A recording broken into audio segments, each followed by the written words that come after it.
So very good evening to one and all. Welcome to the e-learning classes, children.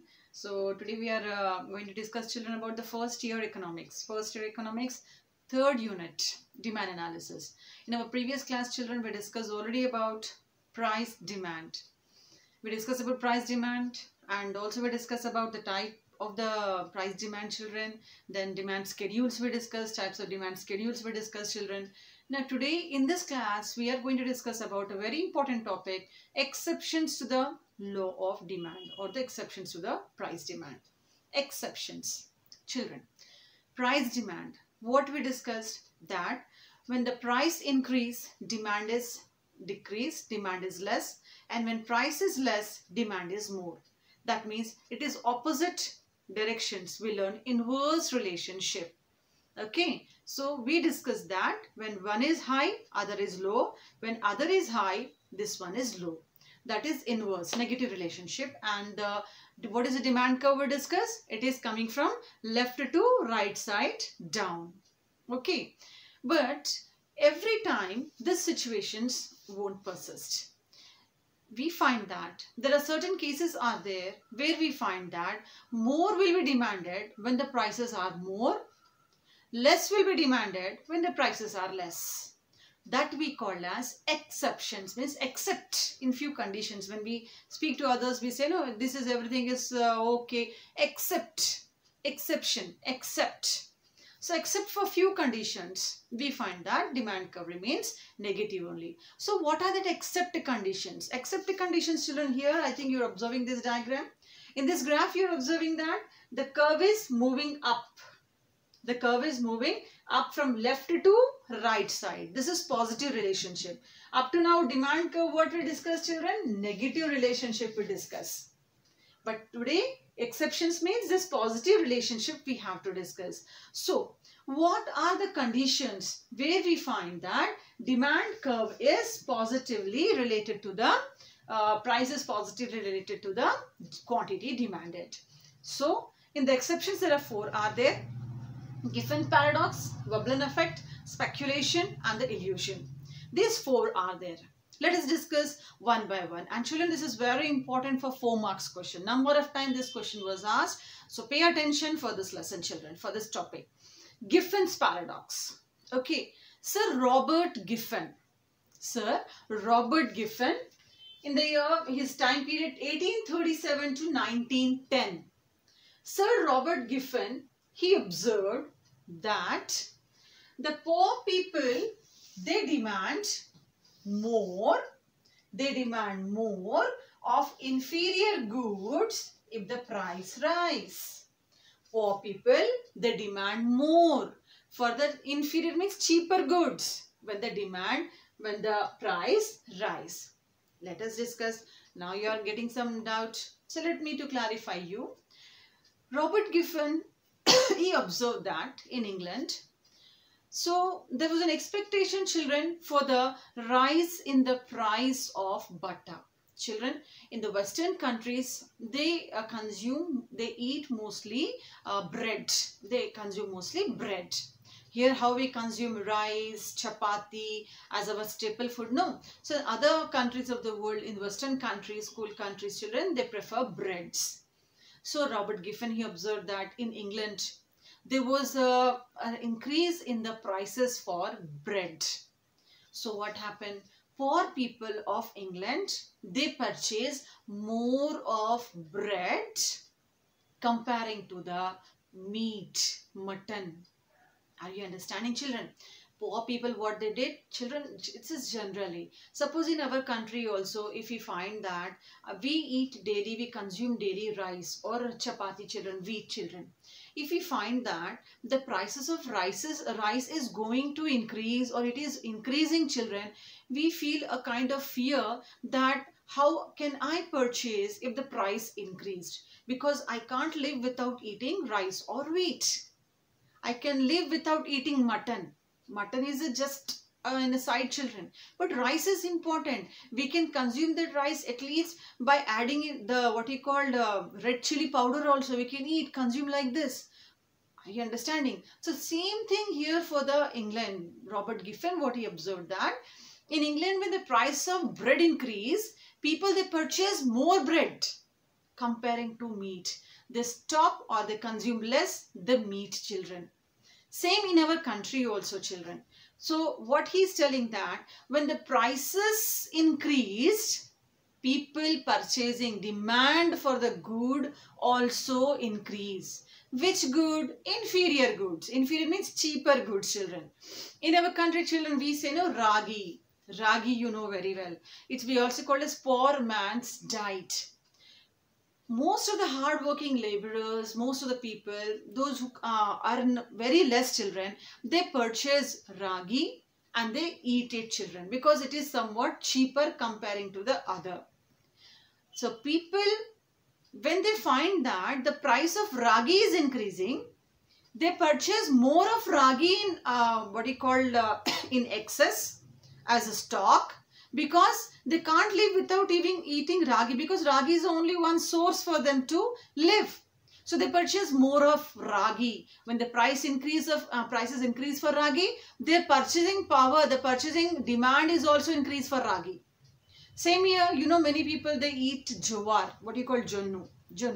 So when the price of jowar increase, people, they purchase more of jowar. Poor people, when the price of broken rice, children, the rice that are in a very broken form, small pieces will be there. So when the prices of broken rice increase, the demand for the people for broken rice increase. What it shows, Giffen paradox, it is related to the poor man for the inferior goods. So I think it is clear that price increase, demand increase. So is it coming, children, now this positive relationship? Price is increasing, demand is also increasing. Okay, so that is Giffen's paradox for first one, for the poor man. So that is an exception where we find the line for the demand is not coming down, but it is coming up. Price is increasing, demand is also increasing. I hope it is clear, children, about the Giffen's paradox. Okay, now, so these are I wrote, children. In England, bread demand is more than the meat. Ragi, bajra, jowar, broken rice is an example for the poor man's diet in our India. Children, this is very important one for you. Now, after learning Giffen paradox, what is next, children? We are having Veblen effect. So, what is Veblen effect? So, definitely the name of the person is coming in this one. This was explained by Thorstein Veblen.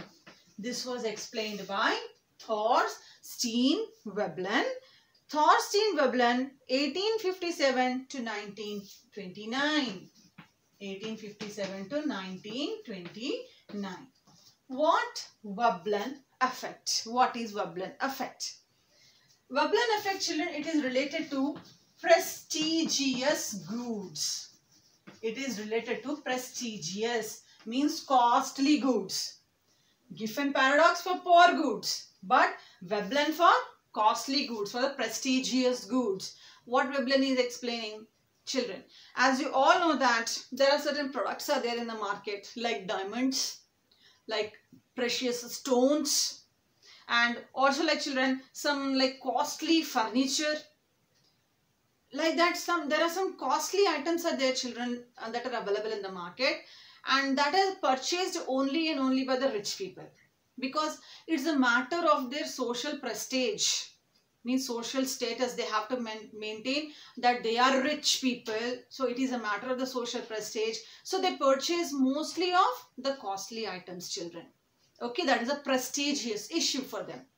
Now, what Veblen is explaining? Veblen is explaining that when the prices of these prestigious goods, what are the prestigious goods, children? Like diamonds, like, for example, what we call as precious stones. We call them, children, gems. Precious stones and the costly furniture. These are just the examples, children. Costly furniture. So, when the prices of these goods, are high price, so who is purchasing, children? Rich people are purchasing. Rich people, they are purchasing because a matter of their prestige. Now, what the Veblen is telling, when the prices of these goods decrease, when the prices of these goods decrease, then what happen? Rich people, they stop purchasing because the poor people have started purchasing now. Middle class people, they have started purchasing now. So rich people, they stop purchasing this costly item because now it is an item of all the people of the country. Is it coming, children? That prestigious goods, that what the rich people, they are purchasing, if the prices of those goods are decreased, rich people, they stop purchasing. And when the prices are increased, rich people are going on purchasing. That means high price for diamonds, rich people will purchase more. Low price for diamonds, rich people will stop purchasing. Again, we are getting positivity. Price increase, more demands for diamond. Price decrease, less demand for diamonds from rich people. Okay, that is called as Veblen effect. Okay, children. So, after this Veblen effect, we are having the next one is speculations. So, we are having the next one is speculation. Speculation. Children, speculation, it means that, now we are discussing about speculation. If the prices of goods are expected to increase, people, they purchase more. People, they purchase more. Very simple one, children. What it is they are telling? The prices of goods are expected. Sometimes we get this kind of information from the news channel, newspaper, that the prices of goods are going on increasing. Like we common people, if we come to know that the prices of goods that we use regularly in our life, without which we cannot live, children, we cannot survive. So as soon as we get this information, we purchase in bulk. We purchase in bulk. Okay, that is called as speculation. So what we are finding? We are finding, children, here positive relationship. We are finding here positive relationship. What we are telling? Again the same thing. Price, quantity. Okay, price, quantity. Look at here. In this price, this is purchase. But when the price is expected to increase to P1, this is also increased to Q1. So it is going in this direction. This is a graph for speculation. Simple thing, when the prices are expected to increase, people, they start purchasing more. Positive relation. Now, after this one, children, we are having the last one is illusion. Last one, it is illusion. Illusion. What is this illusion, children? Illusion is nothing but, children, a belief, a false belief, children. We find that most of us, we are also part of this illusion, children. Most of us, we are having a false idea in our mind that the goods that are available at a less price are having cheaper quality. And the goods that are available at a higher prices are having good quality. And because the goods are having good prices, it is of good quality, we'll purchase a good quality only, ignoring the lower price. That means more price, more purchasing. Less price, less purchasing, in the belief that that is having a less quality. That is called as illusion. So what is illusion, children? So consumer develop a false idea that less price products are with less quality and more price products are of good quality. Again we are getting positive relationship. Again we are getting positive relationship. This is price, this is quantity demanded. Price increase, quantity demanded increase. Price decrease, quantity demanded decrease. This is called as, children, illusion. And a very important question for you, exception to the law of demand. So I hope, children, this topic is clear to all of you. Exception, there are 4 exceptions are there. Giffen paradox is related to the inferior goods, mostly used by the poor people. Veblen effect is related to rich people, prestigious goods. Speculation, just an expectation that the price are going to increase. People, they demand more with more prices, children. And illusion, people are having a false idea that more price, good quality, less price, less quality. Okay, so these are the exceptions where we find that there is a positive relationship. You're observing this graph, positive relationship, children, where the demand curve is moving up. It is moving right up direction. Okay, so I hope it is clear to all of you. You know what is the work for you. Go through the chapter, read the lesson, children. Okay, follow the material, and if you want to follow any other resources also, go through that one, children. To that time, thank you. We'll come up with the next class also, children. What is left for us? We just completed price demand. We are having income demand and cross demand also. The 2 types of demands are left over, children. So I'll come with the next class with these 2 types of demand. By that time, thank you. Thank you one and all. Thank you, children.